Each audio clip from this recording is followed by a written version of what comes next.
निवेदन हमारे अंकल जी रामराज मेहता जी से, आप भी आए। श्री अशोक दिंगड़ा जी कृपया आप भी आए। श्री लेखराज जी सरदाना आप भी आए और माल्यार्पण करके इनका हार्दिक स्वागत करेंगे। श्री दुर्गा आदिशक्ति पीठ महाकाली मंदिर जीटी रोड फतेहाबाद का 57वां वार्षिक महाशिवरात्रि महोत्सव और बड़ा ही पावन महाशिवरात्रि महोत्सव चल रहा है और आज प्रथम दिवस और हमारे बीच श्री वृंदावन धाम से राजेश्वरी देवी जी यहाँ पधारे हुए कथा प्रवचन के लिए और बड़ी सुंदर हाजिरी भैया राजकुमार शर्मा जी के द्वारा, तो इनका स्वागत करते हुए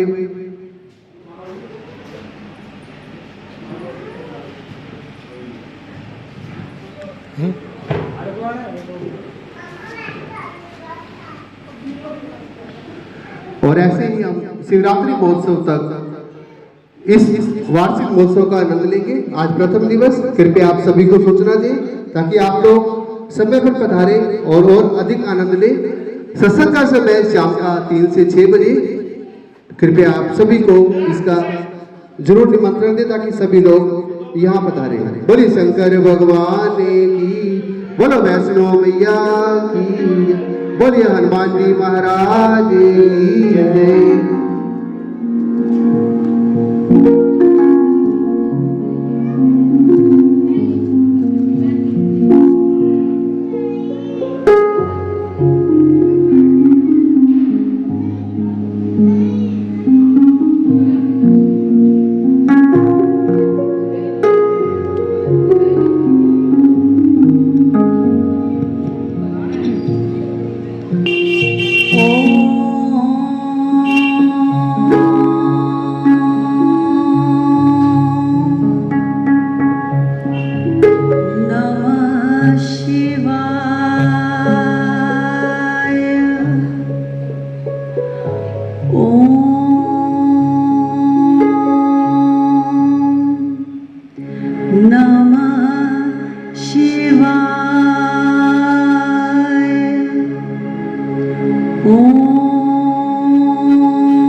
वक्रतुंड महाकाय सूर्यकोटि समप्रभा निर्विघ्नं कुरु मय देव सर्वकार्येषु सर्वदा। गुरुर्ब्रह्मा गुरुर्विष्णु गुरुर्देवो महेश्वरः गुरुः साक्षात् परं ब्रह्मा तस्मै श्री गुरुवे नमः। तस्मै श्री गुरुवे नमः।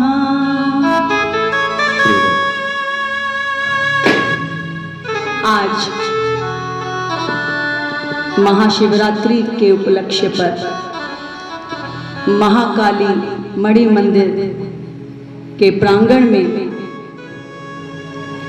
आदरणीय भंडारे वाले बाबा जी,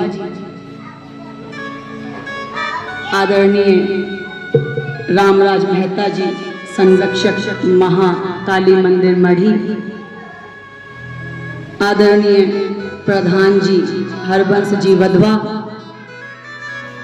आदरणीय मनोहर लाल अंबीरिया जी, आदरणीय प्रवीण आहूजा जी, आदरणीय संजय शर्मा जी, आदरणीय संजय गोस्वामी जी, आदरणीय अशोक जी धिंगड़ा एवं उपस्थित आदरणीय गण सभी को मेरी ओर से प्रणाम, चरण वंदना और बहुत बहुत शुभकामनाएं।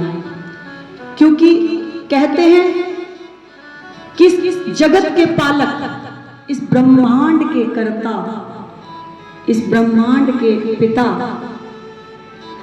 हमारे शिव की जब कृपा होती है तो उनका नाम लेने का, उनका कीर्तन करने का, उनकी कथा श्रवण करने का अवसर आपको मिलता है। ये स्वयं से नहीं होता, जब महादेव और मां आदिशक्ति की कृपा जब होती है तभी आपको भगवान शिव की शक्ति का श्रवण करने का अवसर प्राप्त होता है।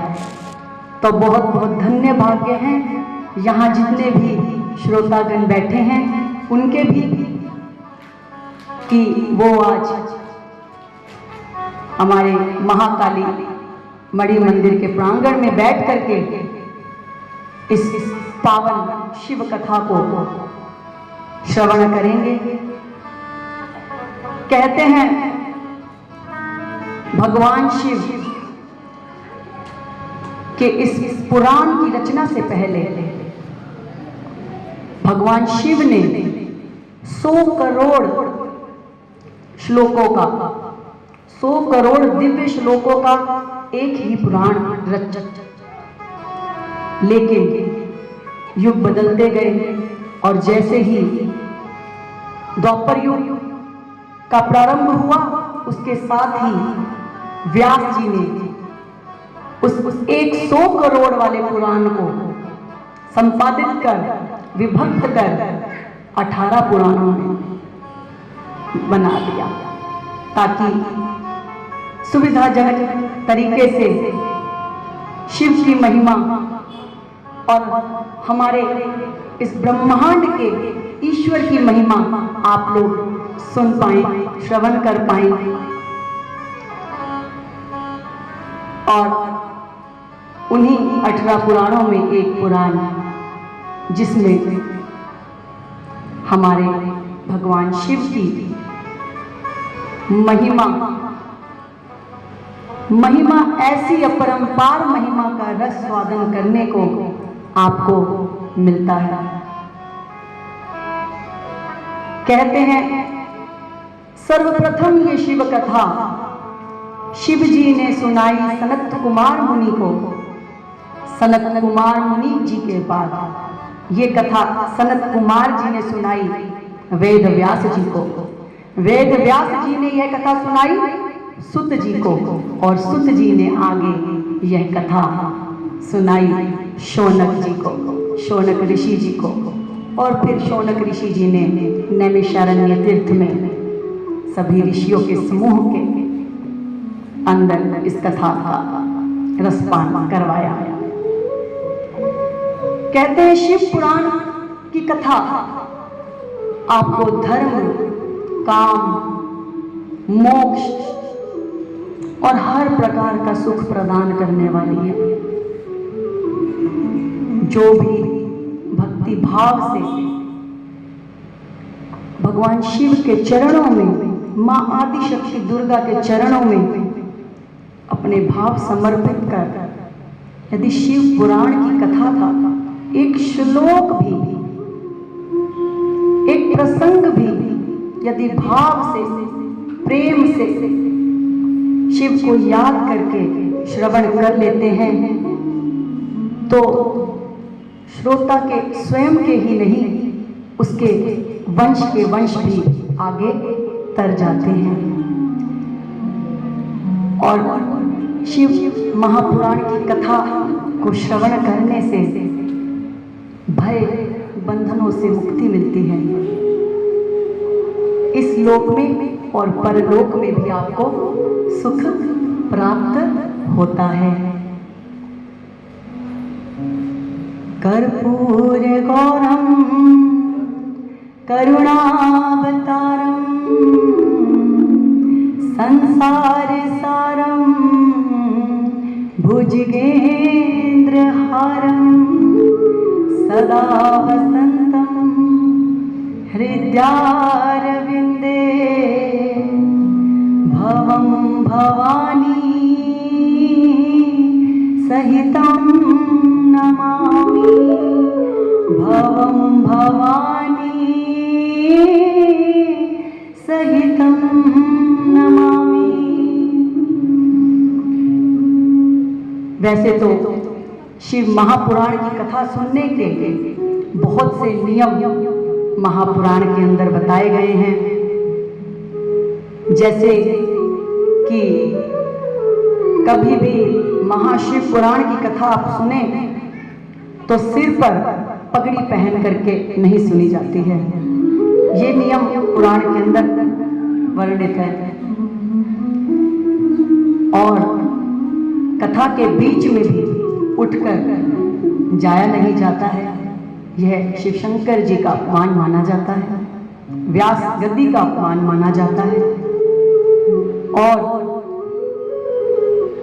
ना ही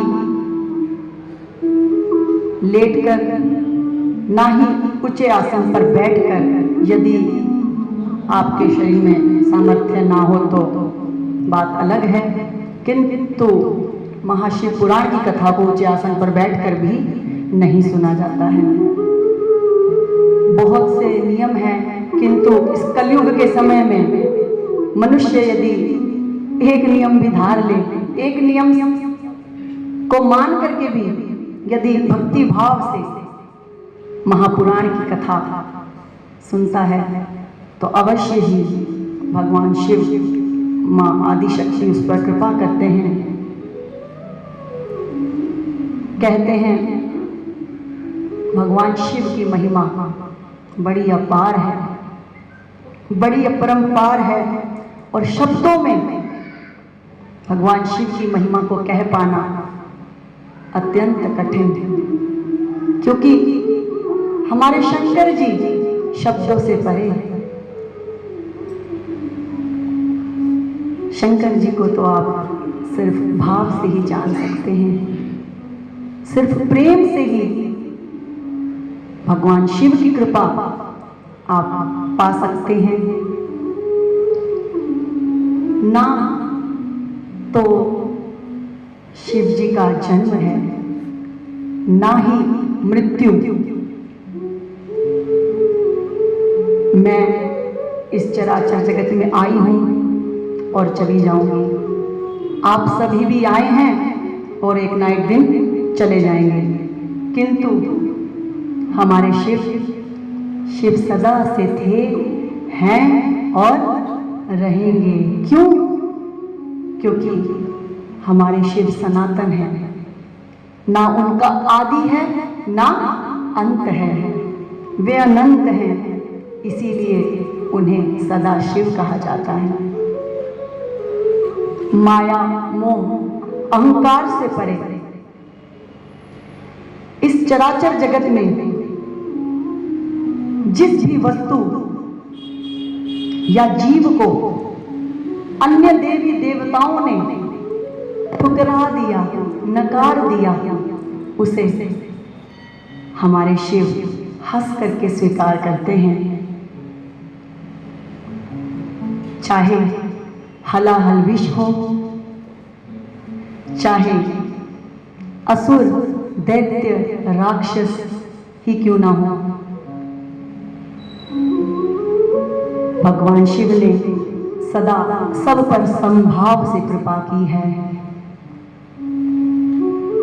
आप जब भगवान शिव के जीवन को देखें और समझें तो आपको पता लगेगा कि भगवान शिव की पूजा अर्चना सबसे सरल, आडंबर रहित है। कैसे कि भगवान शिव को 56 भोग नैवेद्य इसकी आवश्यकता नहीं है।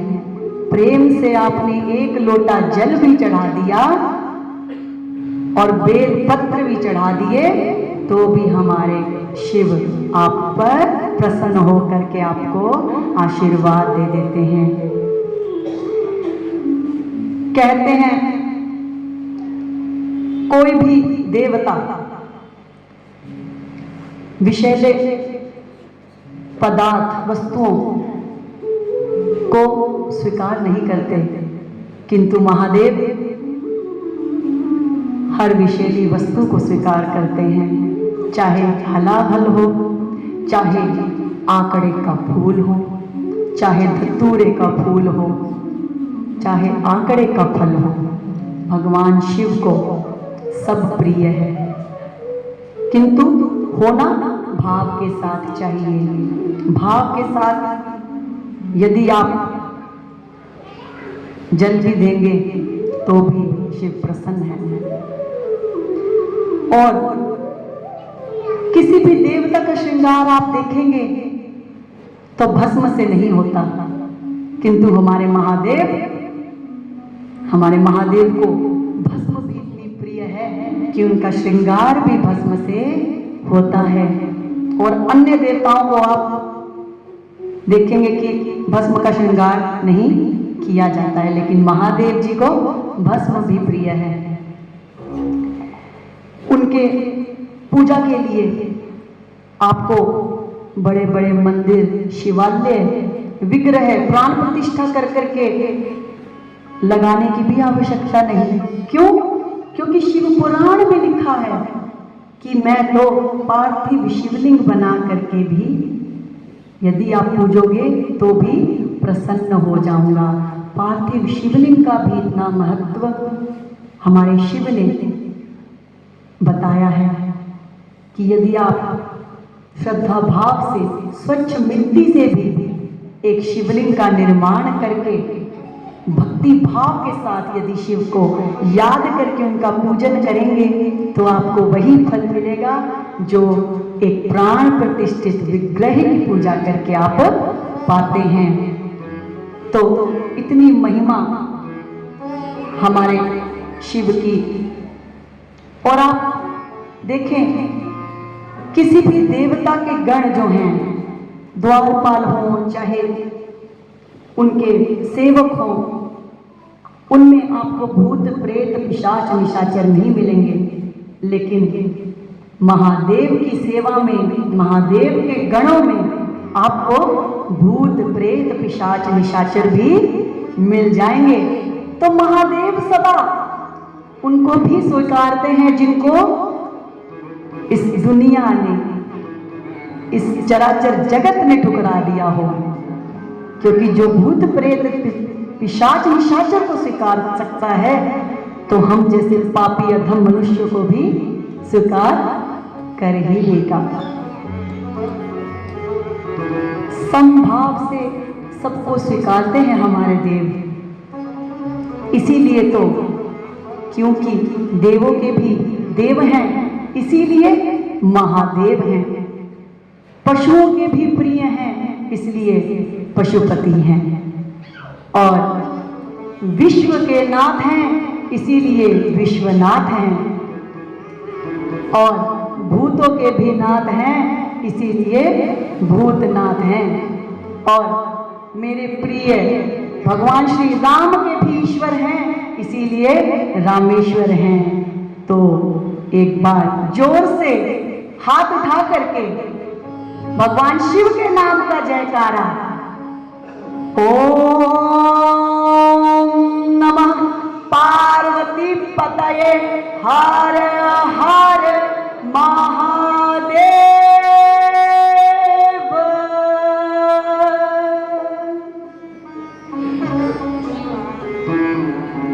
कहते हैं भागवत के अनुसार 4 प्रकार के श्रोता बताए गए हैं।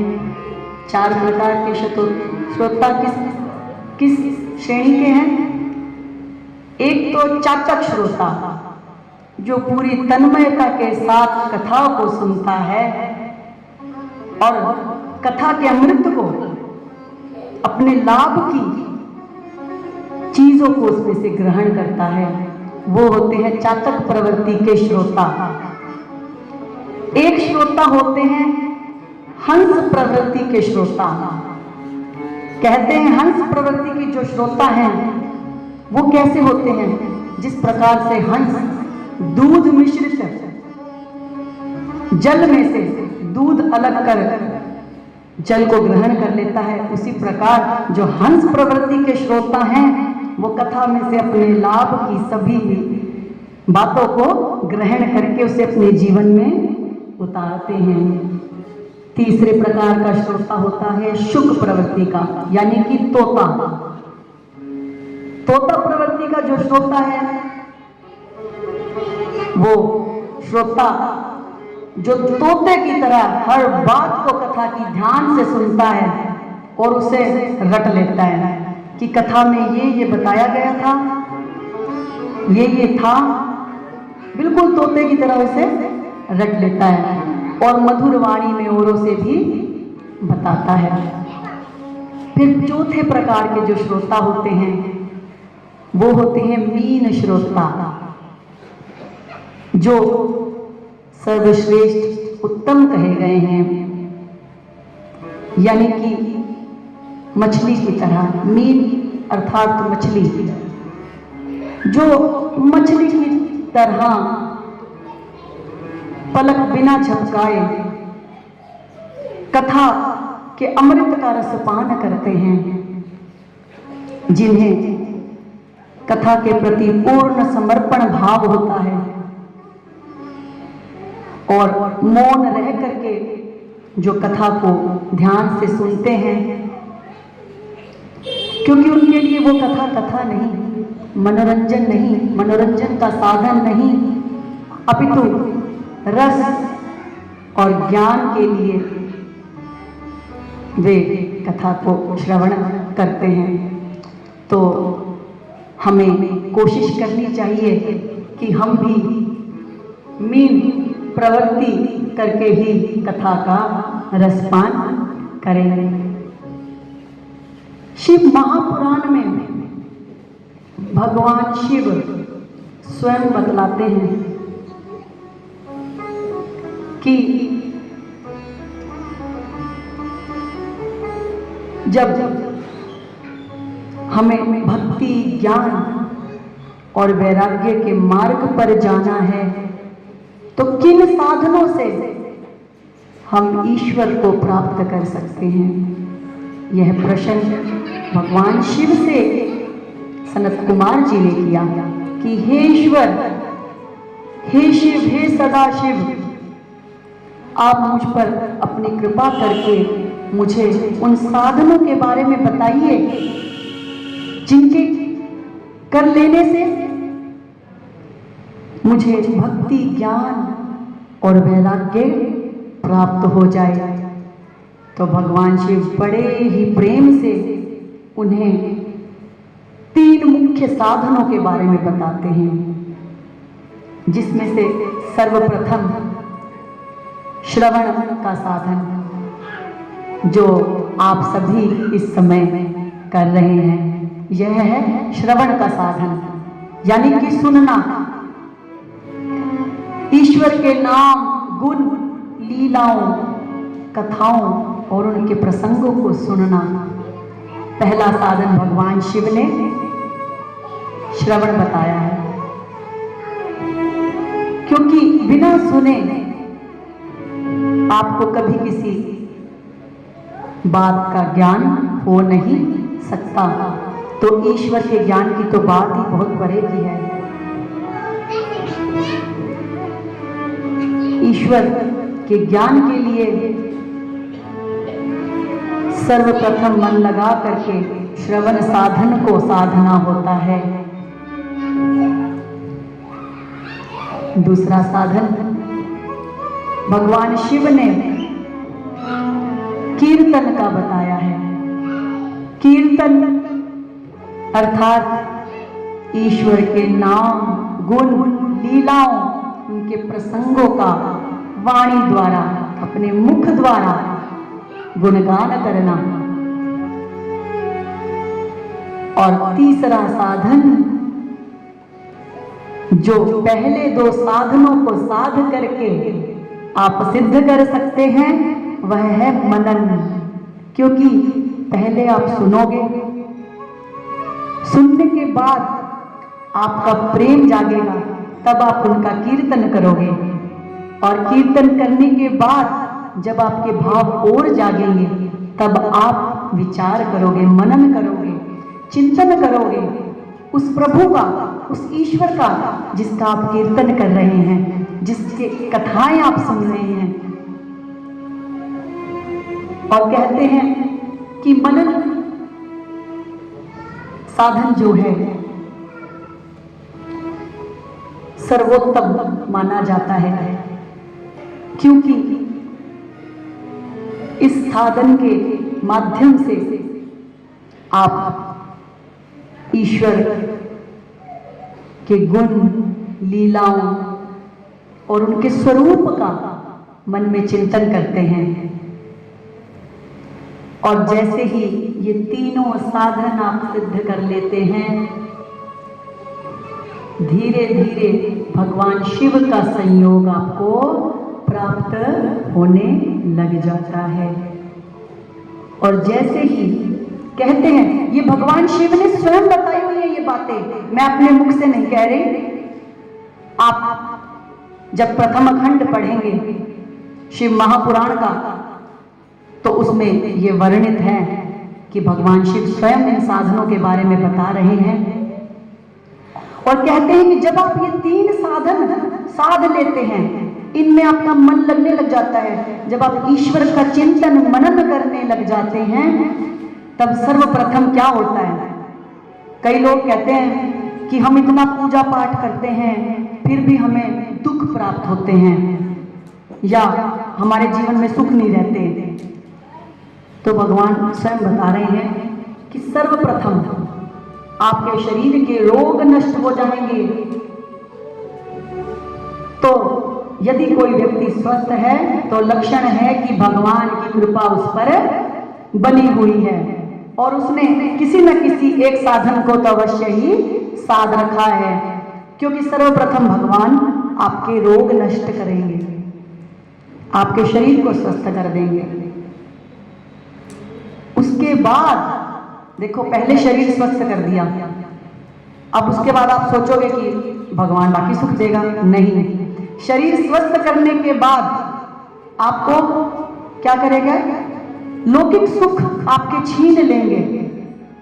लौकिक जो सुख है, लौकिक सुख का मतलब कि जब हम इस संसार में बैठे हैं और जो हम ये चराचर जगत में जिन भी वस्तुओं के प्रति हम इच्छा रखते हैं, लोभ रखते हैं, धन, पैसा, गाड़ी, बंगला, रिश्तेदार, स्वयं के बच्चे, अपना परिवार, तो कहते हैं कि आपको रोग मुक्त करने के बाद भगवान शिव आपसे लौकिक सुख दूर करते जाते हैं।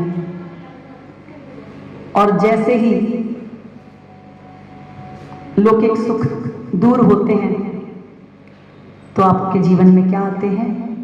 कष्ट आते हैं और आपको लगता है कि भगवान तो बड़ा निर्दयी है, मैं सारा दिन इसकी कथा सुनता हूँ, इसका भजन कीर्तन करता हूँ, इसके बारे में मनन करता हूँ, चिंतन करता हूँ, किंतु फिर भी मेरे जीवन में तो कष्ट ही कष्ट है। हम उस बात का शुक्रिया या धन्यवाद नहीं देते हैं ईश्वर को कि हमारा शरीर बिल्कुल स्वस्थ है, 2 हाथ 2 पैर और हम सुबह उठ करके अपने कार्यों पर लग रहे हैं, उस बात का धन्यवाद नहीं। किंतु जो चीज हमारे पास, जो वस्तु हमारे पास नहीं है, उसके लिए हम ईश्वर को कोसते हैं कि तूने हमें दुख दिया। कहते हैं कि अभ्यास तो बड़ा कठिन होता है, बड़ा कष्टप्रद होता है भगवान के श्रवण कीर्तन मनन का, किंतु जब एक बार यदि आपने अभ्यास कर लिया और इन कष्टों को सह लिया, तो उसके बाद निरंतर आपके जीवन में मंगल ही मंगल और आनंद ही आनंद छा जाता है, क्योंकि भगवान शिव आपके शरीर को, आपके भाव को, आपकी श्रद्धा को पुष्ट करना चाहते हैं इस माध्यम से। और यदि आपकी श्रद्धा पुष्ट हो गई और आपने इस अभ्यास को कर लिया, तो आप समझ लो कि अब जीवन में आपके मंगल ही मंगल होगा, आनंद ही आनंद होगा।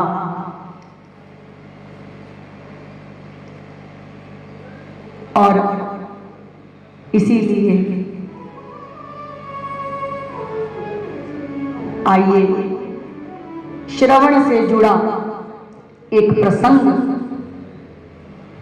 जिसमें देवराज नामक ब्राह्मण की कथा। कहते हैं कि रात नगर में देवराज नाम का एक ब्राह्मण रहता था। बड़ा ही दुराचारी, पापी, दुष्ट आत्मा। हर वो गलत काम जो हम सोच सकते हैं वह वो किया करता। और किसी वैश्या के मोह में पड़कर एक रात उसने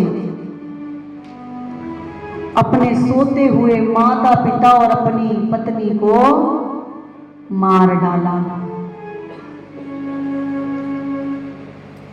और मारने के बाद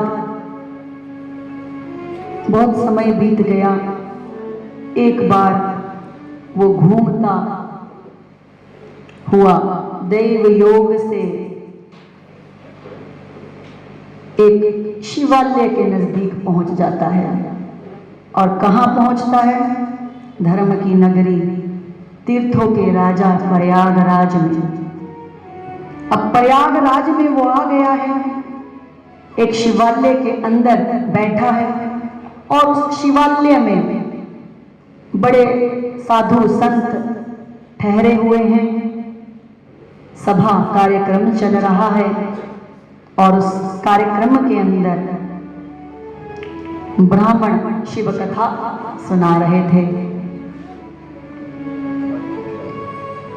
तो शिव कथा सुनने के दौरान, क्योंकि कई दिनों की शिव कथा उस समय में हमारे ऋषि मुनि ब्राह्मण किया करते थे। देखिए आज के समय तो समय का अभाव होता है, क्योंकि हमें इस जगत की और वस्तुएं और चीजें और कार्य करने होते हैं, तो हमने समय सीमा को घटा दिया है। किंतु पहले के समय में शिव कथा या राम कथा या जो भी ईश्वर की कथा, पुराणों की कथाएं हैं, वो लंबे अवधि के लिए चला करती। अब वो कथा वहां चल रही, इधर देवराज उस कथा को सुन रहा।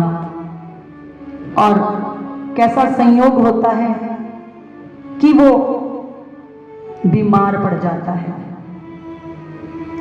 और जब बीमार पड़ जाता है तो वहीं शिवालय में ही उस कार्यक्रम के दौरान साधु संतों के साथ ही निवास करने लग जाता है।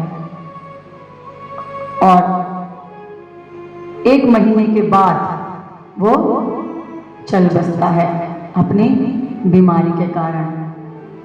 और जैसे ही यमराज के दूत उसे लेने आते हैं, बांध करके घसीटते हुए, पीटते हुए उसे लेकर के चले जाते हैं। किंतु फिर क्या होता है? क्योंकि उसने शिव महापुराण की कथा का श्रवण किया था, इसलिए इस योग से उसे बचाने भगवान शिव के दूत गण आते हैं। और वे दूत यमदूतों को पीट करके देवराज को वहां से छुड़ा करके विमान पे बैठा करके कैलाश ले जाते हैं। और जैसे ही यमराज आते हैं और देखते हैं कि ये क्या हुआ, मेरी अथॉरिटी में से मेरे पास आए हुए आत्मा को ले जा रहे हैं, तो फिर वो अपनी ज्ञान दृष्टि से देखते हैं तो पाते हैं कि हाँ कुछ तो है। और वो कुछ क्या था कि उसने शिव कथा का श्रवण किया था। शिव कथा के श्रवण करने के पुण्य से उसके सभी पाप समाप्त हो गए। और देखिए आप, कितना दुराचारी था वो। उसने अपने माता पिता को भी मार डाला, अपनी पत्नी को भी मार डाला, वैश्या के साथ विचरण करता, हर गलत कार्य करता, और फिर भी उसको भगवान शिव का परम धाम प्राप्त हुआ। तो ये है श्रवण की महिमा, श्रवण का महात्म, कि यदि आप सच्चे मन से, भाव से शिव महापुराण की कथा का श्रवण करते हैं तो आपके सभी पाप नष्ट हो जाते हैं और आपको मुक्ति मिलती है। अब ऐसे ही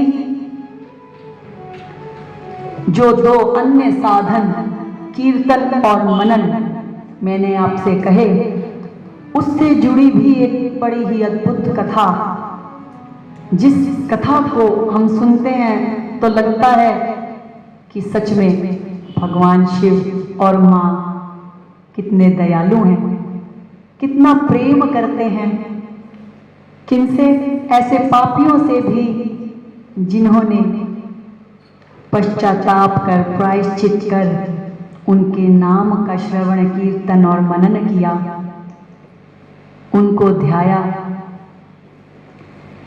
कहते हैं एक समय की बात है, बाष्कल नाम के ग्राम में सभी जो लोग रहते थे महापापी, महादुष्ट लोगों का गांव, और वहीं उसी गांव में बिंदुक नाम का एक ब्राह्मण। अब कहने को तो वो ब्राह्मण, किंतु कार्य उसके राक्षसों वाले। उसी की पत्नी चंचुला बड़ी ही गुणवान, सुंदर, धर्म का पालन करने वाली, अपने दुराचारी पति बिंदुक के प्रभाव से चंचुला भी क्या हो गई, दुराचारिणी। कहते हैं ना, संगत का प्रभाव पढ़ने वाले पर पड़ जाता है, नहीं पढ़ने वाले पर नहीं भी पड़ता है। और वो किन पर नहीं पड़ता है, कैसे लोगों पर नहीं पड़ता है प्रभाव संगत का? विभीषण जैसे लोगों पर, जो राम नाम की महिमा का गुणगान और राम नाम की शक्ति को जानते थे, फिर भी रावण के बीच में रहते हुए राम के लिए उनके मन में भाव, प्रेम, श्रद्धा। तो विभीषण जैसे लोगों पर संगत का प्रभाव नहीं पड़ता, क्योंकि वो ज्ञानी व्यक्ति था, उसे परम ज्ञान हो चुका था ईश्वर का, ईश्वर के नाम का, उनके गुण का, उनके रूप का। किंतु बिंदु और चंचुला जैसे व्यक्ति, जो आम व्यक्ति हैं, जिन्हें कोई अर्थ ही नहीं अभी तक श्रवण कीर्तन और मनन से, तो ऐसे व्यक्तियों पर संगत का प्रभाव भी बहुत जल्दी पड़ता है। तो चंचुला ने देखा कि मेरा पति दुराचारी है। अब यदि एक घर में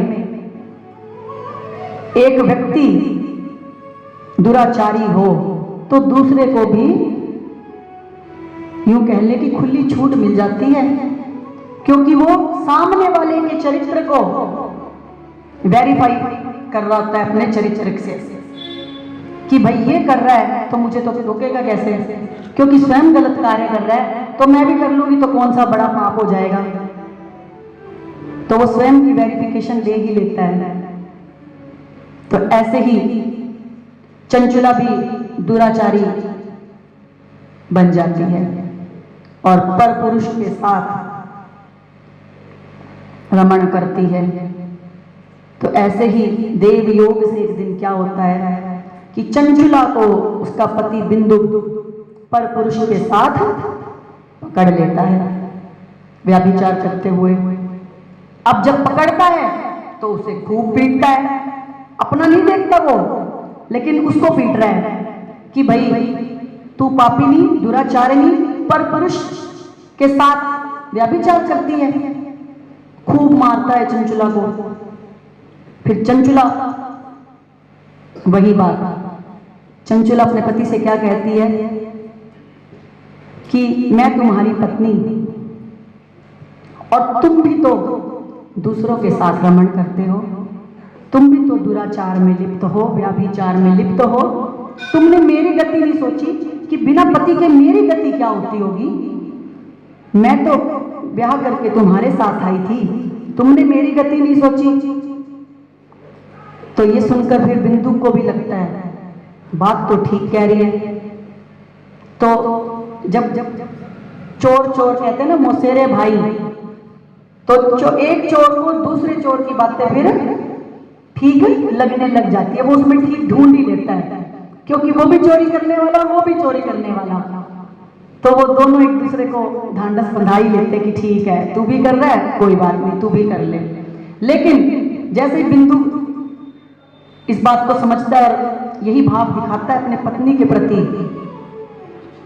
तो कहता है कि ठीक है, क्योंकि दुराचारी स्वयं उसको हर चीज में लोभ स्वार्थ दिखता है।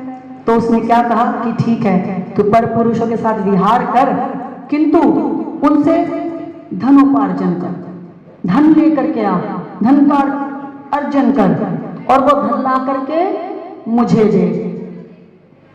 अब दोनों की सहमति हो गई इस बात पर और चंचला उसकी स्वार्थ सिद्धि में लग जाती है, पर पुरुषों के साथ व्याभिचार करने में धन ला ला करके उसको देती है। इसी प्रकार से बड़े समय निकल जाता है, बड़ा ही समय निकल जाता है और बिंदु मृत्यु को प्राप्त हो जाता है। अब बिंदु मृत्यु को प्राप्त हो जाता है तो बची चंचला। अब उसकी भी उम्र हो चलती है, तो वो अपने बेटे और परिवार सहित रह रही होती है। किंतु एक दिन देव योग से क्या होता है कि चंचुला अपने भाई बंधुओं के साथ गोकर्ण क्षेत्र में पहुंचती है, मेला देखने, तीर्थ स्नान करने के लिए। तो अब गोकर्ण क्षेत्र, आप में से कोई जानता है कि गोकर्ण क्षेत्र कहाँ? गोकर्ण क्षेत्र कर्नाटक के उत्तर कन्नड़ साइड में, सागर के तट पर महाबलेश्वर लिंग जहां पर उपस्थित हैं, वहां उस क्षेत्र को बोला जाता है, क्योंकि उसकी जो रचना है वो गाय के कान की तरह है, तो इसीलिए उस क्षेत्र को नाम दिया गया है गोकर्ण। तो चंचुला वहां पहुंचती है, स्नान करती है और स्नान करते करते एक घूमते घुमाते हुए आगे एक मंदिर में पहुंचती है और वहां मंदिर में भी क्या चल रहा होता है, हमारे भगवान शिव की कथा, और संयोगवश वो भी उस कथा को सुन लेती है। और उस कथा के अंदर वो ब्राह्मण बता रहा होता है कि व्याभिचारिणी स्त्रियों का क्या होता है मरने के बाद। तो चंचुला जब इस बात को सुनती है कि व्याभिचारिणी स्त्रियों को मरने के बाद किस प्रकार का नरक भोगना पड़ता है, तो बड़ी ही व्याकुल हो जाती है, बड़ी घबरा जाती है और उस कथा को सुन करके उसके मन के अंदर वैराग्य आ जाता है। फिर वो सोचती है मैं किस प्रकार से प्रायश्चित करूं। उसको बड़ा पश्चाताप होता है कि मैंने अपने जीवन में बड़ा ही गलत किया। तो ये सब प्रभाव किसका? शिव कथा का, कि उसकी चित्त शुद्धि हो गई और चित्त शुद्धि होने के बाद वो प्रायश्चित करती है। और प्रायश्चित कैसे करती है? भगवान की कथा, गुण रस लीला का श्रवण करती है, रोज शिव नाम उच्चारती है और भगवान शिव के स्वरूप का ही मनन चिंतन करती है। और जैसे ही वो ये सब कार्य करती है तो उसे भी मोक्ष की प्राप्ति होती है और वो भी मृत्यु के बाद में शिवलोक को जाती है। और जब वो शिवलोक पहुंचती है तो भगवान शिव और मां पार्वती उसे अपना सानिध्य देते हैं और पार्वती मां अपनी सखी उसे बना लेती है। तो आइए हम भी भगवान शिव के नाम का श्रवण करते हुए भगवान शिव में अपने भाव लगाते हुए साथ बोलेंगे। शिव सदा शिव सांब सदा शिव नाम मंगलम, भाव से भजो भोलानाथ मंगलम। शिव सदा शिव सांब सदा शिव नाम मंगलम, भाव से भजो भोलानाथ मंगलम। शिव सदा शिव सांब सदा शिव नाम मंगलम, भाव से भजो भोलानाथ मंगलम। शिव सदा शिव। तो एक बार भगवान शिव के नाम का हाथ उठा करके जयकारा लगाएंगे। सभी हाथ ऊंचे करके भगवान शिव का सानिध्य प्राप्त करते हुए भगवान शिव के चरणों में अपना ध्यान लगाते हुए ओम नमः पार्वती पतये हर हर महादेव।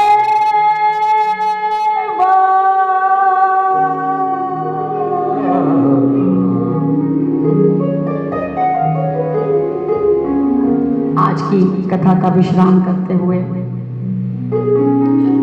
आप सभी को बहुत बहुत शुभकामनाएं और बधाइयां।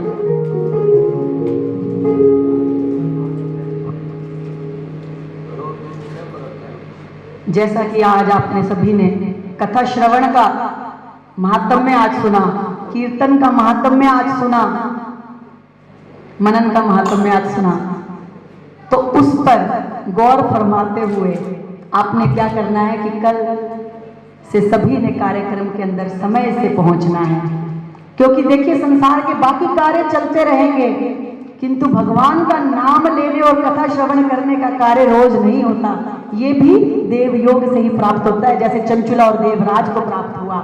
तो आप सभी ने कल से अवश्य ही समय पर पहुंच करके भगवान शिव का सानिध्य और आशीर्वाद लेना है। बोले शंकर भगवान की जय, बोलियो वैष्णो मैया की जय, बोले हनुमान जी महाराज की जय। तो हम आज श्री आदिशक्ति पीठ महाकाली मंदिर का 57वां वार्षिक महाशिवरात्रि महोत्सव मना रहे हैं और आज इस वार्षिक महोत्सव का प्रथम दिवस और बड़ी सुंदर कथा राजराजेश्वरी देवी से श्रवण कर रहे थे। भगवान शिव की चर्चा की और भगवान शिव के उपकारों की चर्चा की। तो ऐसे ही हम 3 दिन और कथा को स्मरण करेंगे। शाम का समय रहेगा 3 से 6 बजे और 15 तारीख रविवार को महाशिवरात्रि महापर्व रहेगा भोले बाबा का। तो हम उस दिन जो सत्संग रहेगा सुबह 11 से 2 बजे और 2 बजे के बाद भोले बाबा का पावन लंगर भी आपकी सेवा में चलाया जाएगा। तो कृपया आप सभी को मैसेज दे दें, सभी को सूचित करें कि बड़ी अच्छी कथा यहाँ स्मरण करने को मिलती है। तो कृपया समय से पधारें। मैं निवेदन करना चाहूँगा लेखराज जी सताना से, कृपया वो आए और प्रसाद ग्रहण करें।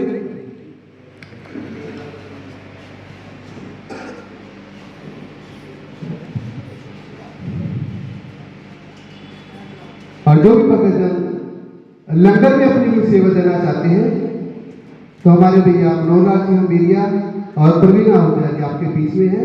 कृपया आप अपनी कोई भी सेवा उनको दिखवा सकते हैं।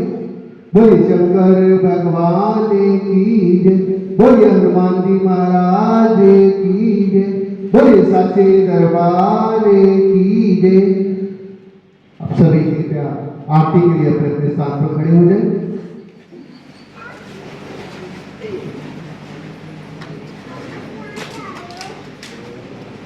ओम कर्पूरगौरं करुणावतारं संसारसारं भुजगेन्द्रहारं सदा वसन्तं हृदयारविन्दे भवं भवानी सहितं नमामि, भवं भवानी सहितं नमामि। ओम शिव ओंकारा बोले हरे शिव ओंकारा ब्रह्मा विष्णु सदा शिव बोले वागे ज्ञान महादेव हरे गांधी धारा ओ हरे हरे हरे